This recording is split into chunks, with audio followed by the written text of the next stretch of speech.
মশা বর্তমান সময়ের একটি আলোচিত প্রসঙ্গ। হঠাৎ করে এডিস মশার প্রকোপ বেড়ে গেছে।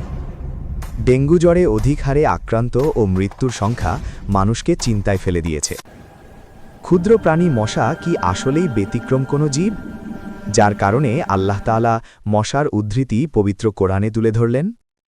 আপনি কি জানেন, যেই মশা আমাদের থেকে রক্ত খায়, সেই মশা থেকেও আরেকটা প্রাণী রক্ত খায়? প্রায় 2700 প্রজাতির মশা রয়েছে।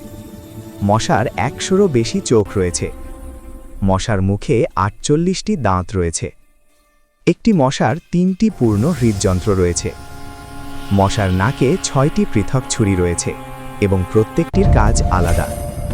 মশার শরীরে ডিজিটাল এক্স-রে মেশিন আছে। প্রত্যেক মশার রয়েছে অ্যানেস্থেশিয়া দেওয়ার বিশেষ ব্যবস্থা, যার মাধ্যমে রক্ত নেওয়ার সময় ব্যথা অনুভূত হয় না। এরকম আরও তথ্য জানতে চোখ রাখুন আমাদের চ্যানেলে, আর সাবস্ক্রাইব করতে ভুলবেন না।